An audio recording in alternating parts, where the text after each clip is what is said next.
టర్కీలో ఘోర అగ్ని ప్రమాదం జరిగింది. ఈ ప్రమాదంలో మృతుల సంఖ్య అంతకంతకు పెరుగుతోంది. ప్రస్తుతం ఈ ప్రమాదంలో మృతుల సంఖ్య 66కు పెరిగింది. మరో 51 మంది తీవ్రంగా గాయపడ్డారు. మృతుల సంఖ్య మరింత పెరిగే అవకాశం కనిపిస్తోంది. 12 అంతస్తుల ఈ హోటల్లో తెల్లవారుజామున 3:30 గంటలకు మంటలు చెలరేగాయి. ప్రమాద సమయంలో హోటల్లో మొత్తం 234 మంది ఉన్నారు. భయంతో ఇద్దరు భవనంపై నుంచి దూకడంతో మరణించారు. చాలా మంది కిటికీల గుండా తాళ్ల సహాయంతో కిందకు దిగి ప్రాణాలను కాపాడుకున్నట్లు తెలుస్తోంది.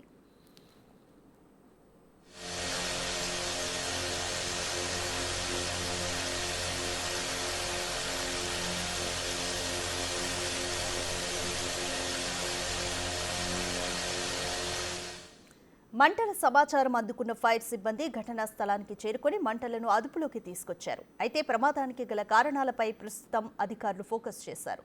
మొత్తం 6 టీంలను రంగంలోకి దింపారు. అయితే రెస్క్యూ కొనసాగుతున్న కొద్దీ మృతుల సంఖ్య పెరుగుతూ ఉంది.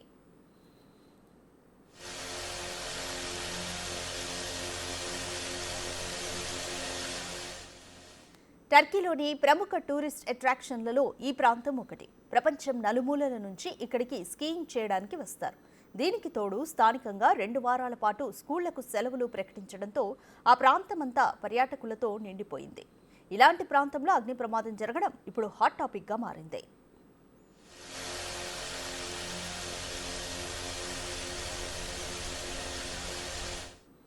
ఈ ప్రమాదంపై టర్కీ అధ్యక్షుడు ఎర్డోగాన్ స్పందించారు. ఈ ఘటన ఎంతో బాధించిందన్నారు. అసలు ఘటన జరగడానికి గల కారణాలపై ఇప్పటికే దర్యాప్తు ప్రారంభమైందన్నారు. మృతుల కుటుంబాలకు తన సంతాపాన్ని వ్యక్తం చేశారు.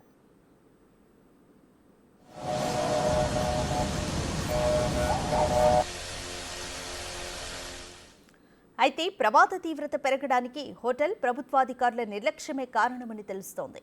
అసలు హోటల్లో ఎలాంటి సేఫ్టీ మెజర్మెంట్స్ లేవని, అత్యవసర దారి కానీ స్మోక్ డిటెక్టర్స్ కానీ లేవని తెలుస్తోంది.